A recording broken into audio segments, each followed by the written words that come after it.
नमस्कार, स्वागत है आपका ज्ञान वृक्ष की इस ऑनलाइन क्लास में। दोस्तों, आज मैं आप लोगों को एक बेहतरीन टॉपिक पढ़ाने जा रहा हूं जिसका नाम है नदी तंत्र। नदी तंत्र ज्योग्राफी का एक बहुत ही महत्वपूर्ण टॉपिक है। यहां से भी एग्ज़ाम में बहुत सारे प्रश्न पूछे जाते हैं। अगर आप प्रीवियस पेपर बनाते होंगे तो नदियों से कुछ प्रश्न मिलते होंगे और कुछ ऐसे भी प्रश्न मिलते हैं जिसे हम सॉल्व कर देते हैं और कुछ ऐसे प्रश्न होते हैं जिसे हम सॉल्व नहीं कर पाते हैं। तो नदी तंत्र इस तरीके से हमें पढ़ना है ताकि हमसे कोई भी प्रश्न एग्जाम में नहीं छूटे। सबसे पहले समझेंगे हम कि नदी तंत्र होता क्या है, रिवर सिस्टम होता क्या है। देखिए, इसमें दो शब्द आपको दिख रहे होंगे, पहला रिवर और दूसरा सिस्टम, मतलब नदी और एक तंत्र है। तो नदी का मतलब कि जैसे एक ये मुख्य नदी हो जाती है और मुख्य नदियों की सहायक नदियाँ, जैसे ये इसकी सहायक नदी है, ये इसकी सहायक नदी है, ये इसकी सहायक नदी है, मतलब और भी सहायक नदियाँ जो भी आकर के मिलती है वो सभी क्या है, पूरे सिस्टम को क्या कहा जाएगा, नदी तंत्र कहा जाएगा। मतलब एक मुख्य नदी होगी, एक मेन रिवर होगी जिसका मेन स्ट्रीम होगा और उसमें बहुत सारी छोटी छोटी धाराएँ यानी कि छोटी छोटी नदियाँ आकर के मिलती होंगी। तो इसी को क्या बोलते हैं हम लोग, नदी तंत्र बोलते हैं। तो देखिए, नदी तंत्र को दो भागों में डिवाइड करके पढ़ना होता है। नदी तंत्र को दो भागों में पढ़ना होता है। पहला होता है हिमालयी नदी तंत्र या उत्तर भारत की नदी तंत्र भी बोल सकते हैं। तो पहला हिमालयी नदी तंत्र है और दूसरा है प्रायद्वीपीय नदी तंत्र यानी कि दक्षिण भारत का नदी तंत्र। तो देखिए, सबसे पहले हम पढ़ेंगे हिमालयी नदी तंत्र को, क्योंकि देखिए भारत का जो हिस्सा है, जो उत्तर भारत है और दक्षिण भारत है, वो अलग अलग समय में बना है। तो कभी कभी प्रश्न ऐसे पूछा जाता है कि निम्नलिखित में से कौन सी नदी इनमें सबसे पुरानी है, इस तरीके से पूछ दिया जाता है। तो उन्हीं चीज़ों को हम लोग आज समझेंगे। तो चलिए सबसे पहले देखते हैं हिमालयी नदी तंत्र के बारे में। तो हिमालय में देखिए, हिमालयी नदी तंत्र में मुख्य 3 नदियों के बारे में पढ़ना है और वो मुख्य नदियों की बहुत सारी सहायक नदियाँ हैं, जैसे ब्रह्मपुत्र नदी, सिंधु नदी और उसके बाद गंगा नदी। ये 3 नदी है और ये तीनों नदी एक बहुत बड़ा नदी तंत्र का निर्माण करती है। इनमें छोटी छोटी बहुत सारी नदियां आकर के मिलती है। तो सबसे पहले हम लोग शुरू करते हैं ब्रह्मपुत्र नदी से, मतलब ब्रह्मपुत्र नदी के बारे में पढ़ेंगे। उससे पहले हम देख लेते हैं, ये इंडिया का मैप है जो आप ये देख रहे हैं, ये इंडिया का मैप है। और इंडिया के मैप में आप ये जानते होंगे कि उत्तर किधर पड़ता है, तो उत्तर पड़ेगा ऊपर की ओर, नॉर्थ किधर पड़ेगा तो ऊपर की ओर पड़ेगा, और साउथ किधर पड़ेगा तो नीचे की ओर। इधर पूरब पड़ता है और इधर क्या पड़ेगा, पश्चिम पड़ेगा। देखिए, भारत के पश्चिम के इस हिस्से में ये अरब सागर का हिस्सा है और ये हिस्सा कौन सा है, बंगाल की खाड़ी का है, ये याद रखिएगा। तो कुछ नदियाँ अरब सागर में गिरेगी और कुछ नदियाँ कहाँ गिरेगी, बंगाल की खाड़ी में गिरेगी। इस बात को ध्यान में रखना है। अच्छा, ये भी कभी कभार पूछ दिया जाता है एग्जाम में कि कौन सी नदी अरब सागर में गिरती है और कौन सी नदी बंगाल की खाड़ी में गिरती है। तो देखिए, अगर आप मैप से नहीं पढ़ते हैं तो आप रटना चाहते हैं, आज पूरा का पूरा नदियों के बारे में हम लोग मैप से देखेंगे और मैप से देखने के बाद सब कुछ क्लियर हो जाएगा कि कौन सी नदी बंगाल की खाड़ी में गिरती है और कौन सी नदी अरब सागर में गिरती है। तो देखिए, यहाँ पर एक कंट्री है, यहाँ पर एक देश है, यहाँ पर इसका नाम है पाकिस्तान। ये पाकिस्तान है। पाकिस्तान के बाद यहाँ पे एक पड़ता है देश अफगानिस्तान। ये अफगानिस्तान, ये पाकिस्तान। उसके बाद यहाँ पर और भी ऊपर चले जाइए तो ये जो हिस्सा है ये है चाइना का, और यहाँ पर एक देश पड़ता है, ये है म्यांमार। अभी बस ऐसे ही देख लीजिए कि कौन सा देश अगल बगल पड़ता है।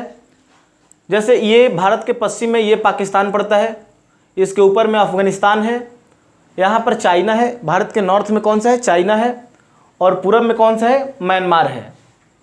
बीच का ये जो क्षेत्र आप देख रहे हैं ये बांग्लादेश का क्षेत्र है, बांग्लादेश का। तो यहाँ पर एक देश पड़ता है ये जो चीन के अंडर में है, आप जानते होंगे कि इस पे चीन का अधिकार है। ये कौन सा देश है भाई? तो ये है तिब्बत। इसे याद रखना है, ये तिब्बत है, तिब्बत। तिब्बत में एक झील है जिसका नाम है मानसरोवर झील। क्या नाम है? मानसरोवर झील।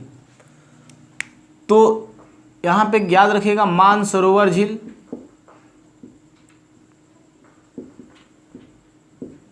मानसरोवर झील कहां पड़ेगा? तिब्बत में पड़ता है। और ये कौन से पर्वत पर पड़ता है? तो ये पर्वत का नाम है कैलाश, कैलाश पर्वत। ये भी याद रखना है, मानसरोवर झील तिब्बत में पड़ता है, कैलाश पर्वत पर। अब देखिए ये पूरा मानसरोवर झील, पूरा मानसरोवर झील में कई तरह के सोर्स हैं नदियों के, कई तरह के, मतलब जो ओरिजिन का जगह है, जो निकलने का जगह है नदियों का, वो एक नहीं है, कई जगह है, कई धाराओं से नदियां निकलती है वहां से। तो देखिए अगर जनरली आपसे पूछा जाए तो 3 नदियों का नाम जरूर याद रखना है। एक नदी का नाम है ब्रह्मपुत्र, ब्रह्मपुत्र। उसके बाद एक नदी का नाम है सिंधु, और एक नदी का नाम है सतलज, सतलुज या सतलज। इन तीनों नदियों को आप याद कर जाएंगे कि ये तीनों नदी कहाँ से निकलती है? ब्रह्मपुत्र, सिंधु और सतलज। तो ये निकलती है तीनों कहाँ से? मानसरोवर झील से। देखिए मानसरोवर झील तो मतलब एक ऐसा जगह है जहाँ से तीनों नदी निकल रही है, लेकिन तीनों का पॉइंट, मतलब एग्जैक्ट अगर पॉइंट पूछेगा तो वो अलग अलग है। तो ऐसे आप जनरली याद रख सकते हैं कि ब्रह्मपुत्र, सिंधु और सतलज ये तीनों कहाँ से निकलती है? तो ये मानसरोवर झील से निकलती है। अच्छा, लेकिन एग्जैक्ट पॉइंट पूछा जाएगा कि कहाँ से निकलती है, तो मैं बताता हूं।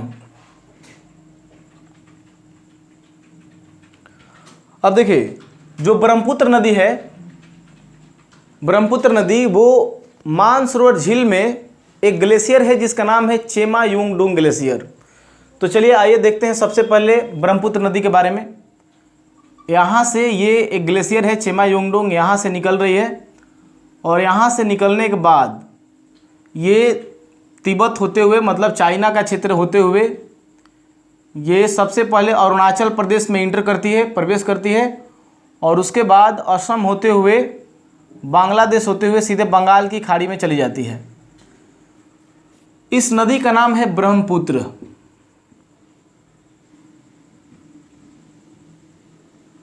यह है ब्रह्मपुत्र। अच्छा, ऐसे तो ये जनरली समझ गए कि ब्रह्मपुत्र नदी कहाँ से निकलती है? तो तिब्बत के मानसरोवर झील से। लेकिन एग्जैक्ट अगर ऐसा नहीं दिया हो तो ऑप्शन में क्या दिया रहेगा? चेमायुंगडुंग ग्लेशियर। उसमें एक जगह है जिसका नाम है चेमायुंगडुंग ग्लेशियर। इसे याद रखना है, चेमायुंगडुंग ग्लेशियर। अच्छा, अब क्या है कि ब्रह्मपुत्र नदी जैसे ही यहाँ से चलती है तो तिब्बत में इसे क्या कहा जाता है? तिब्बत में ब्रह्मपुत्र नदी को क्या कहा जाता है? सांगपो। याद रखिएगा, बहुत ही महत्वपूर्ण है। तिब्बत में या यारलुंग जांगबो के नाम से जाना जाता है।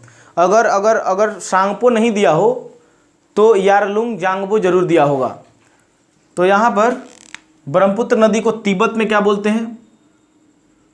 तो तिब्बत में इसे कहा जाता है सांगपो। सांगपो बहुत ही महत्वपूर्ण है, याद रखना है इसे, ज़्यादा एग्जाम में पूछा जाता है। सांगपो का मतलब होता है शुद्ध करने वाली, मतलब कहने का है कि एक मतलब शुद्ध होता है इसका मतलब, सांगपो का मतलब।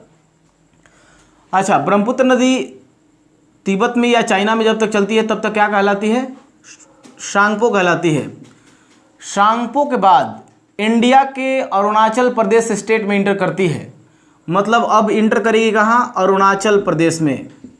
अरुणाचल प्रदेश में। ये भी प्रश्न बहुत बार पूछा गया है एग्जाम में कि ब्रह्मपुत्र नदी भारत के सबसे पहले किस राज्य में प्रवेश करती है?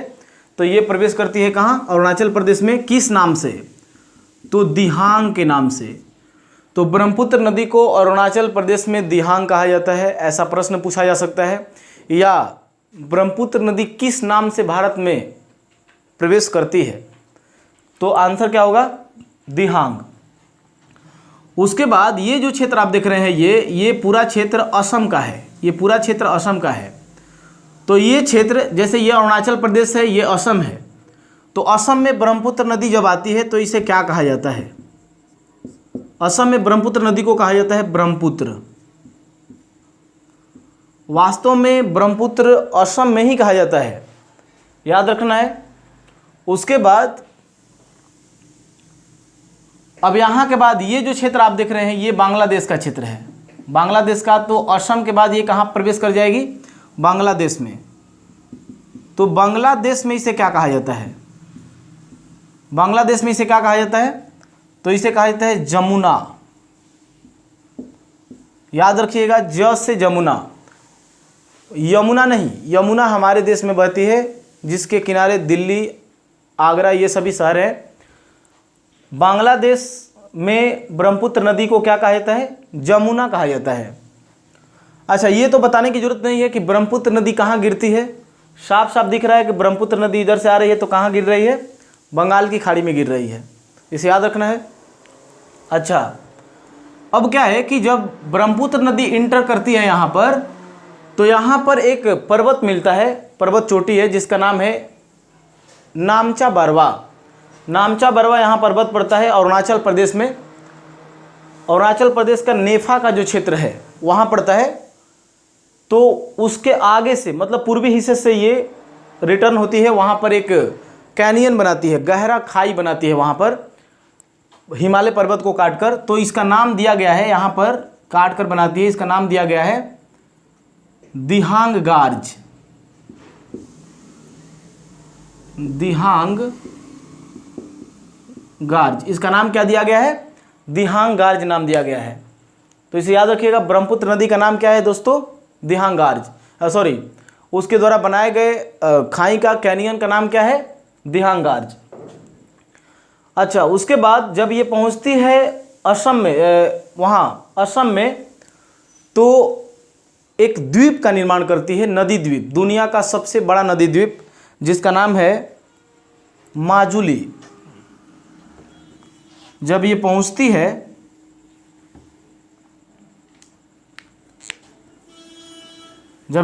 है तो असम में विश्व का सबसे बड़ा नदी द्वीप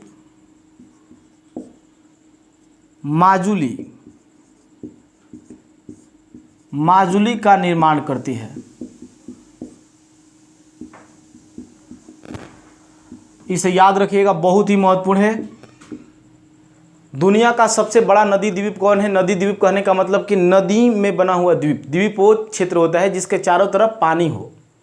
तो नदी इस तरीके से बना होगा। देखिए, जैसे यहाँ ये क्षेत्र हो गया, तो यहाँ से नदी बह के आ रही है, तो यहाँ से दो भागों में बट गई, ये यहाँ से इधर और यहाँ से इधर। तो बीच का जो क्षेत्र है ये द्वीप का काम करने लगा, तो वहीं इसे नदी द्वीप कहा जाता है। तो वहाँ पर माजुली नदी द्वीप का निर्माण करती है, जो विश्व का सबसे बड़ा नदी द्वीप है।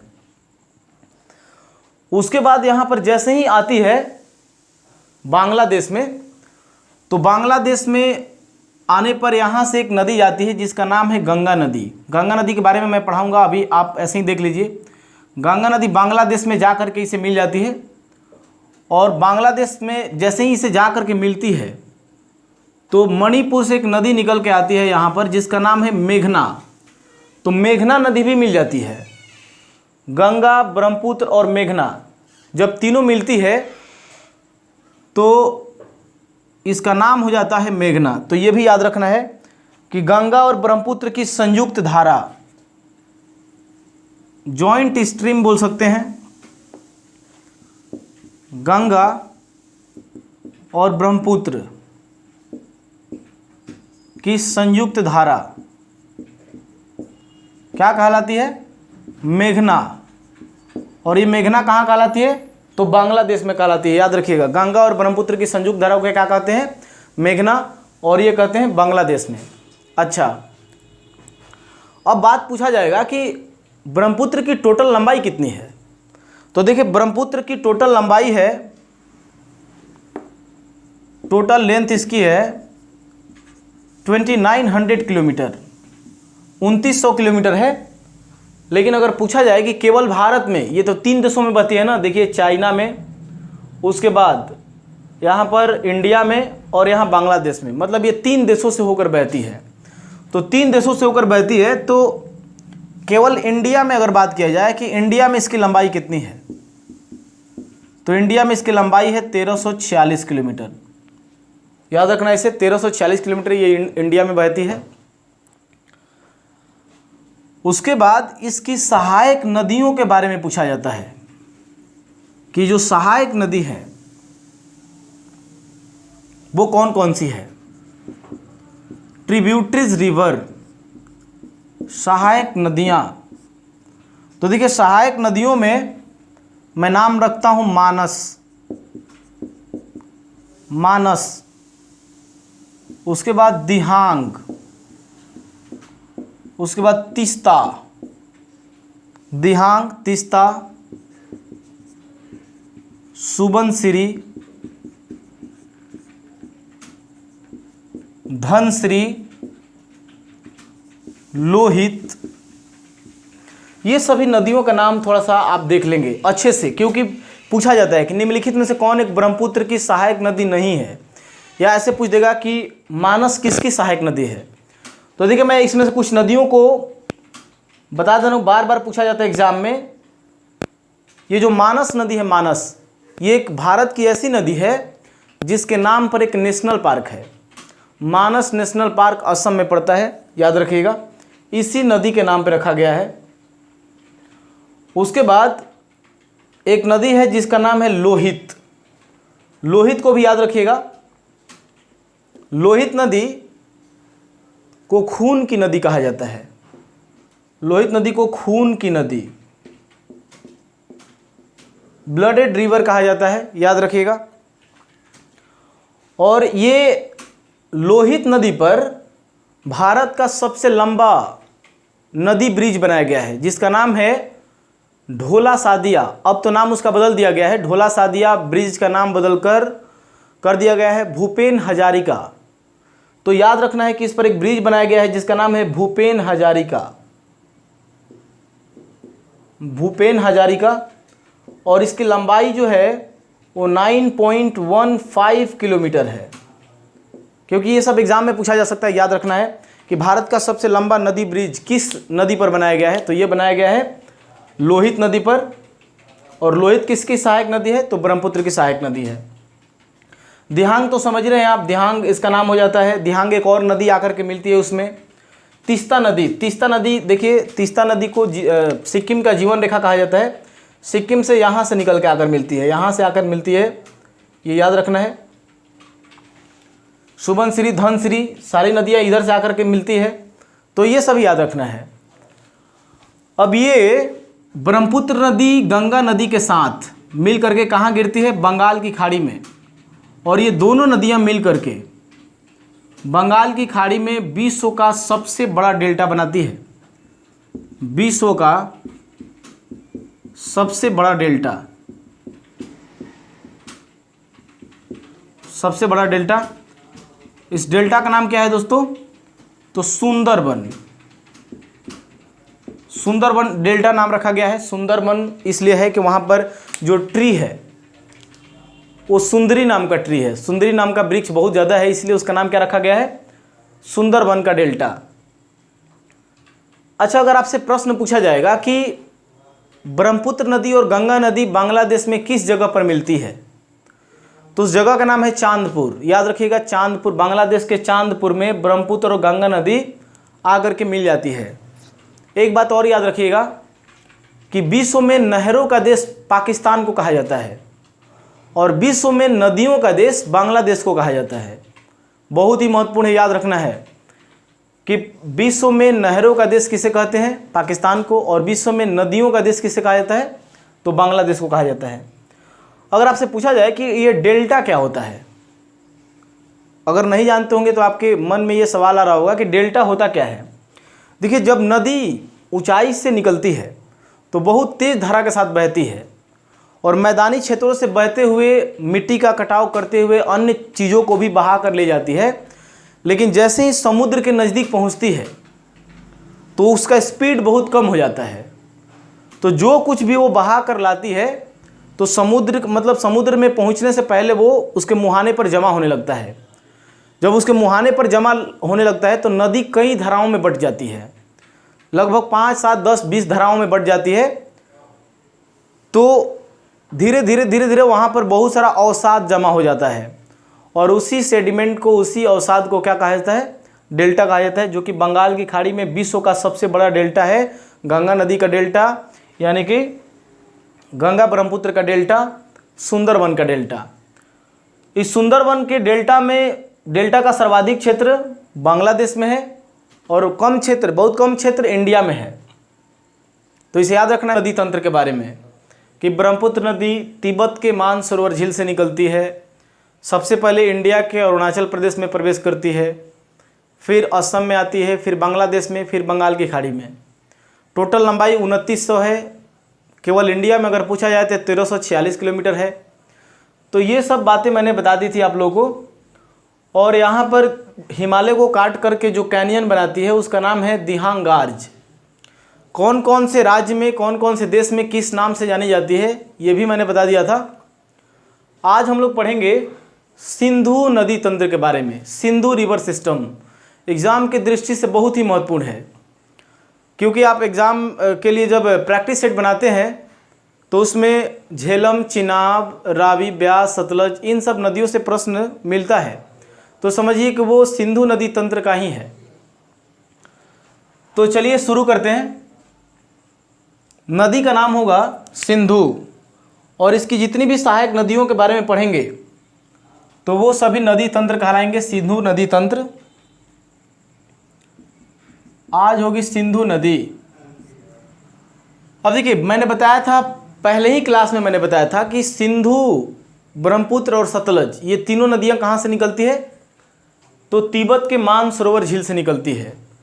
तो ये नदी भी तिब्बत के मानसरोवर झील से निकलती है और ये जम्मू कश्मीर से होकर बहती है और सीधे कहाँ आकर गिरती है? इस क्षेत्र को मैंने क्या बताया था? इस क्षेत्र को मैंने बताया था अरब सागर। तो ये अरबियन सी है, अरब सागर में आकर के गिरती है, ये याद रखिएगा। तो सिंधु नदी कहाँ गिरती है? अरब सागर में गिरती है। देखिए, एक प्रश्न बार बार पूछा जाता है कि सिंधु नदी भारत के एकमात्र राज्य से होकर बहती है, तो वो राज्य कौन सा है? जम्मू एंड कश्मीर। अब तो जम्मू एंड कश्मीर को विभाजित कर दिया गया और उसे एक केंद्र शासित प्रदेश बना दिया गया। तो 2 केंद्र शासित प्रदेश उसमें बनाए गए हैं, लेकिन ऐसे आप जम्मू कश्मीर राज्य याद रखिएगा, क्योंकि कभी कभी क्या करता है कि ऐसे ही जांचने के लिए पूछ देता है। तो ये याद रखना है कि सिंधु नदी एकमात्र ऐसी नदी है, मतलब जो जम्मू कश्मीर के अलावा किसी भी भारतीय राज्य में नहीं बहती है। उसके बाद सीधे पाकिस्तान में, और पाकिस्तान के बाद सीधे कहाँ चली जाती है? अरब सागर में। अरब सागर में गिरती है। अच्छा, जैसे मैंने बताया था कि ब्रह्मपुत्र नदी का भी एक एग्जैक्ट ग्लेशियर है जिसका नाम है चेमायुंगडुंग ग्लेशियर, वैसे ही सिंधु नदी तिब्बत के मानसरोवर झील से निकलती है, लेकिन इसका भी एग्जैक्ट अपना ग्लेशियर है जिसका नाम है सानुखाब। याद रखिएगा, सानुखाब मैं यहाँ लिख दे रहा हूँ, सानुखाब से निकलती है। सानुखाब बोल सकते हैं या ख्वाब, सानुख्वाब बोल सकते हैं या सानुखाब। तो सानुखाब झील से निकलती है और उसके बाद यहाँ पर लेह जिले में बीचों बीच होकर बहती है, मतलब पूरे लेह डिस्ट्रिक्ट में बहती है। याद रखिएगा, जम्मू कश्मीर के लेह डिस्ट्रिक्ट में बहती है। और जो लद्दाख है, लद्दाख वो इसके दाहिने तरफ है। देख लीजिए यहाँ पर, ये जो सिंधु नदी है इसके दाहिने तरफ कौन सा है? लद्दाख। उसके बाद देखिए, ये जो एरिया आप देख रहे हैं, ये जो एरिया देख रहे हैं ये विवादित है, पीओके का एरिया है। और उसके बाद ये जो एरिया आप देख रहे हैं इधर, ये है अक्साई चीन। तो इस लाइन का नाम जो दिया गया है उसका नाम है LOC। इस लाइन का नाम दिया गया है LOC, जिसे बोलते हैं लाइन ऑफ कंट्रोल। और इस लाइन का नाम दिया गया है LAC, जिसे बोलते हैं लाइन ऑफ एक्चुअल कंट्रोल। अगर आपसे कभी मान लीजिए प्रश्न पूछ दिया गया कि सियाचिन ग्लेशियर विवाद किन दो देशों के बीच चल रहा है, तो आंसर याद रखिएगा, ये एग्जाम में पूछा गया है भारत और पाकिस्तान के बीच। सियाचिन ग्लेशियर विवाद किन दो देशों के बीच में चल रहा है, तो भारत और पाकिस्तान के बीच। अच्छा, अब यहां से जब ये नदी निकलती है तो इंडिया को पार करने के बाद, और ये POK को पार करती है तो यहां तक आ जाती है। अब ये पाकिस्तान की जो सिंचाई व्यवस्था है वो सिंधु नदी पर आधारित है। तो ये भी प्रश्न पूछा जा सकता है कि पाकिस्तान की सिंचाई व्यवस्था जो है वो किस नदी पर आधारित है, तो सिंधु नदी पर आधारित है। यहाँ पर एक जगह है जिसका नाम है मोहनजोदड़ो, और यहाँ पे एक जगह है जिसका नाम है कराची। तो देखिए, लद्दाख, मोहनजोदड़ो और कराची, ये तीनों कौन से नदी के किनारे है, तो ये सिंधु नदी के किनारे है। देख लीजिए, लद्दाख, मोहनजोदड़ो और कराची, ये तीनों किस नदी के किनारे है, तो सिंधु नदी के किनारे है। अब सिंधु नदी की टोटल लंबाई कितनी है, सिंधु नदी की कुल लंबाई, तो इसकी जो कुल लंबाई है वो है 2880 किलोमीटर। 2880 किलोमीटर है। और केवल भारत में अगर देखा जाए तो 1114 किलोमीटर, केवल भारत में 1114 किलोमीटर। लेकिन अगर आप इस विवादित एरिया को हटा देंगे तो 714 देगा। कहीं कहीं नेट पर सर्च करेंगे आप तो 714 देता है, लेकिन आपको याद रखना है 1114 किलोमीटर पूरा यहाँ से लेकर के यहाँ तक है। अब इसकी कौन कौन सी सहायक नदियाँ हैं, तो देखिए इसकी 5 मुख्य सहायक नदियाँ हैं।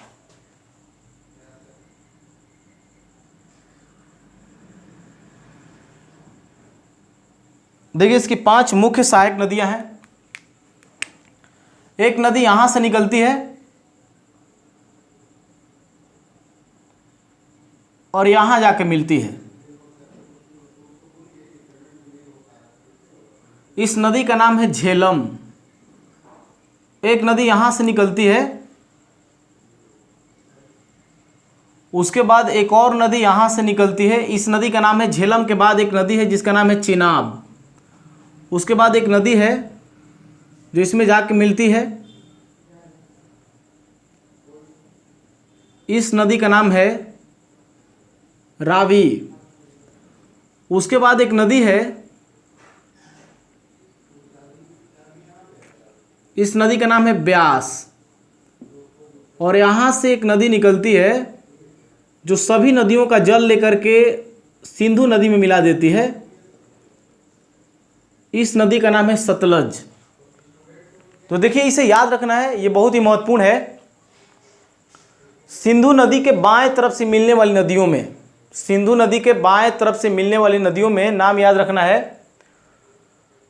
झेलम, सबसे पहली नदी है झेलम, उसके बाद चिनाब, उसके बाद रावी, उसके बाद ब्यास, उसके बाद सतलज।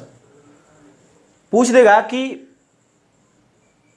सिंधु नदी में बाएं तरफ से मिलने वाली सबसे अंतिम सहायक नदी कौन सी है, तो आंसर क्या होगा, सतलज। याद रखना है। सतलज नदी भी कहाँ से निकलती है, तो मानसरोवर झील से आती है, इसके बारे में मैं बताऊंगा। अब देखिए बारी बारी से इन सब के बारे में जानते हैं।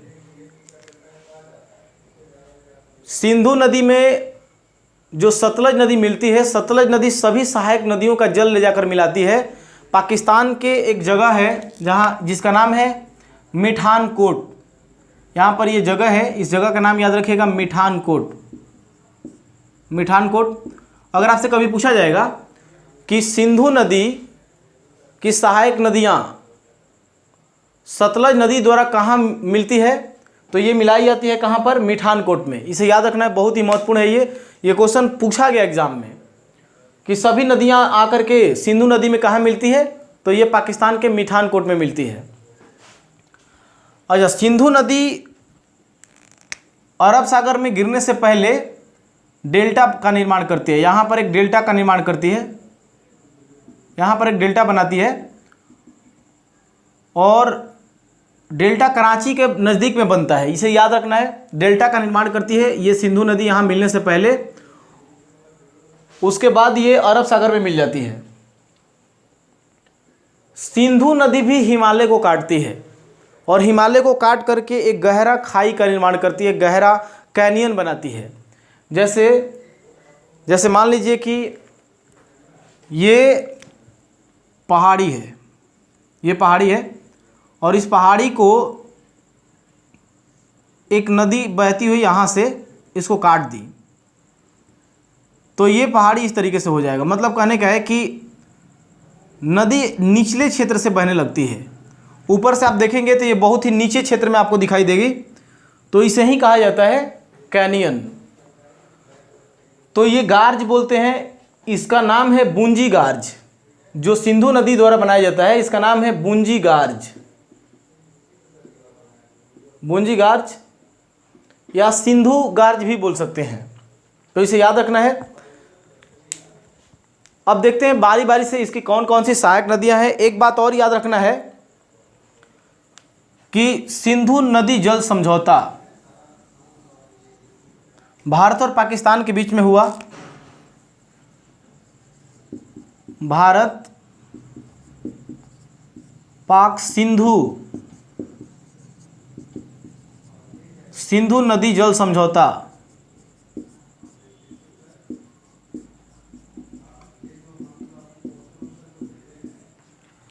देखिए, भारत पाकिस्तान सिंधु नदी जल समझौता ये हुआ था 1960 में, ये हुआ था दोस्तों 1960 में, शायद डेट था 19 सितंबर, एक बार देख लीजिएगा, 1960 में हुआ था। और इसमें यह तय किया गया था विश्व बैंक के द्वारा कि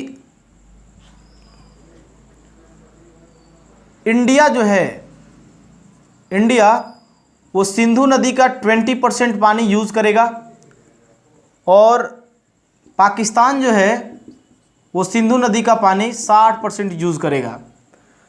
तो इस समझौता को याद रखिएगा, बहुत ही महत्वपूर्ण है। 1960 का टाइम भी याद रखिएगा, पूछा जाता है। भारत पाकिस्तान सिंधु नदी जल समझौता 1960 में हुआ था।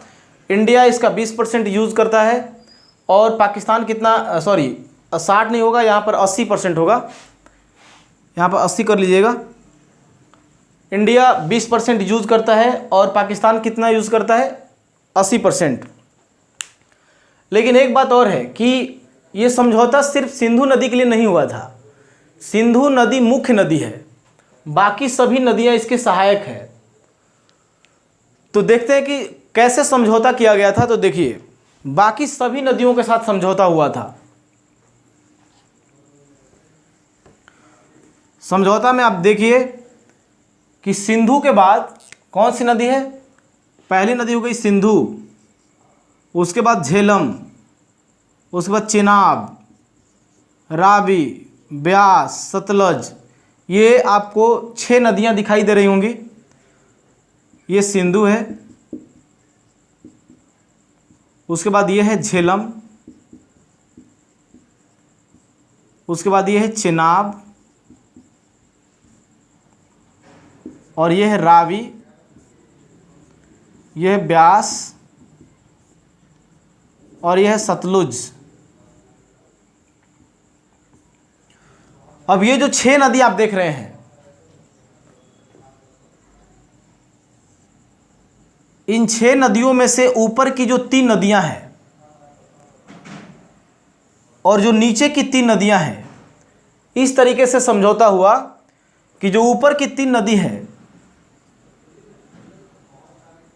इन नदियों का पाकिस्तान 80% यूज करेगा और 20% कौन प्रयोग करेगा, भारत। और ये जो नदियां हैं, इसका इंडिया 20%, इसका 80%, और पाकिस्तान कितना प्रयोग करेगा, 20%। तो समझौता इस तरीके से हुआ था, इसका 20% जो है वो पाकिस्तान प्रयोग करेगा, इसका इंडिया यूज़ करेगा 20%, और इसका 20% कौन यूज़ करेगा? पाकिस्तान। तो ये समझौता याद रखिएगा। सिंधु नदी जल समझौता हुआ था 1960 में। तो ऊपर की जो 3 नदियां हैं, झेलम, चिनाब, सिंधु, ये 3 नदियों का जल 80% पाकिस्तान प्रयोग करेगा और 20% कौन प्रयोग करेगा? भारत। उसके बाद रावी, व्यास और सतलज, जो नीचे की 3 नदियां हैं, इसका इंडिया 80% जल प्रयोग करेगा और पाकिस्तान कितना करेगा? 20% करेगा। तो इसे याद रखना है, ये बहुत ही महत्वपूर्ण है। अच्छा, इन नदियों का थोड़ा प्राचीन नाम भी याद रखिएगा, ये एग्जाम में पूछा जाता है। मैं अभी बता दे रहा हूँ, क्योंकि मैं देखा हूँ कि एग्जाम में पूछ देता है। आप इसे यहीं पर जान लीजिए, यहाँ मैं बता दे रहा हूँ। देखिए, प्राचीन नाम पूछा जाता है या अन्य नाम करके पूछा जाता है। सिंधु का अन्य नाम आप लोग जानते होंगे, इंडस। इंडस कहा जाता है। सिंधु के बाद झेलम। झेलम नदी का अन्य नाम क्या है? विस्तता या वितस्ता बोलते हैं, वितस्ता। चिनाब। चिनाब नदी का अन्य नाम क्या है? आश्किनी।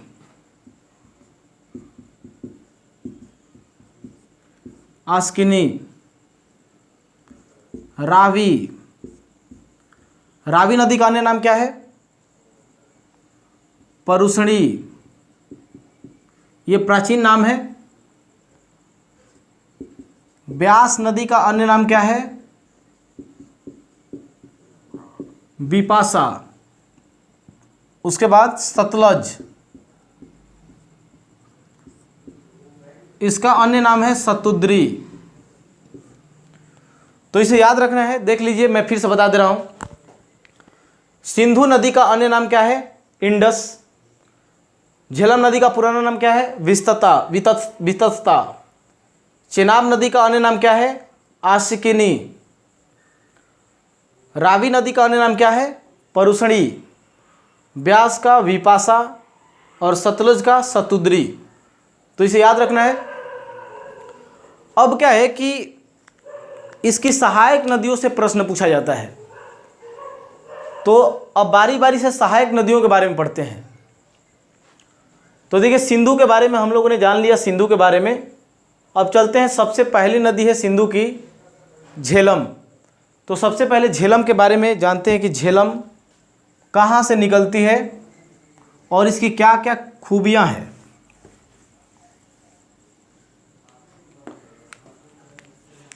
तो पहली नदी है झेलम।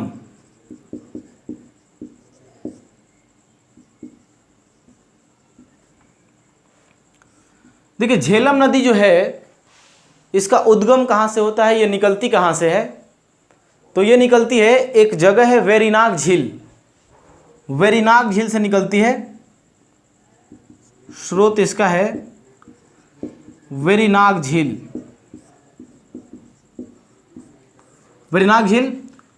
और ये वेरीनाग झील कहाँ पड़ता है? जम्मू एंड कश्मीर में। वेरीनाग झील, उसके बाद शेषनाग झील, ये सभी कहाँ पड़ते हैं? जम्मू एंड कश्मीर में। तो वहीं से ये नदी निकलती है। पीर पंजाल जो दर्रा है, पीर पंजाल के निचले हिस्से से निकलती है। झेलम नदी पीर पंजाल के निचले हिस्से से निकलती है और निकलने के बाद डल झील, बुलर झील होते हुए ये कश्मीर घाटी में, याद रखिएगा बहुत ही महत्वपूर्ण है, ये पूछा जाता है, कश्मीर घाटी से होकर बहने वाली नदी कौन सी है?